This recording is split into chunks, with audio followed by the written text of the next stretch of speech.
양산시를 관통하는 국가지원 지방도 60호선을 둘러싼 논란, 어제 보도해 드렸습니다만 오늘은 국지도 60호선이 어쩌다가 이렇게 애물단지가 됐는지 그 배경을 알아보겠습니다. 보도에 정세민 기자입니다. 기장과 김해를 잇는 국지도 60호선 2단계. 1996년 처음 계획 당시만 하더라도 양산의 남부를 지나는 거의 직선 구간이었습니다. 그런데 출발점인 신기동에서부터 일이 꼬이기 시작합니다.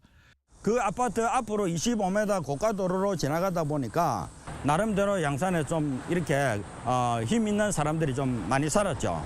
또 어차피 지방이다 보니까 토호 세력들의 그 영향도 크다고 저희들은 보고 있죠. 문제의 아파트를 비켜 위쪽으로 도로 노선을 그리기 시작하면서 남쪽에 있던 구간이 위쪽으로 올라가고 전체 도로가 꼬이기 시작합니다.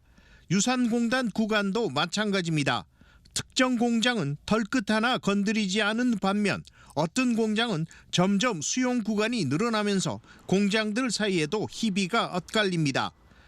당장 다른 곳은 하나도 영향 없이 우리 쪽 우측 라인만 중소기업이 있다는 것만 마치 이렇게 된 것 같은 좀 억울한 감도 있지. 이게 제대로 검증된 게 맞나? 이게 좀 뭔가 어떤 힘이 작용하지 않았나라는 의심도 들면서.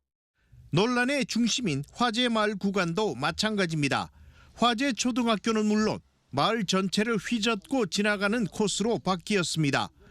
몸통에다가 흉터를 내는 겁니다. 또 요 지역이 중심인 것 같아서 얼굴이기도 하거든요. 얼굴에도 이렇게 흉터를 내면 코를 비본다 하면 화재는 살 수가 없습니다. 문제가 충분히 예견됐었지만 주민들에게 제대로 된 설명은 없었습니다. 우리가 아무리 이야기를 하고 우리가 아무리 목소리를 내도 우리 목소리가 지금까지 반영이 안 되고 있다는 것이 이제 그게 제일 안타깝고 제일 깝깝하죠. 잘못된 결정으로 시작부터 꼬이게 된 도로는 두 번, 세 번 잇따라 꼬이면서 전체 구간은 7.3km에서 9.3km로 늘어났고 사업비도 그만큼 늘었습니다.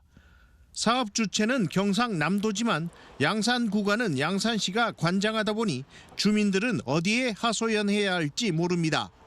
이런 세부적인 공사 계획이라든가 이런 거를 저희 학부모도 잘 몰랐고 학교도 몰랐고 마을 주민조차도 제대로 인지를 못하고 있었습니다.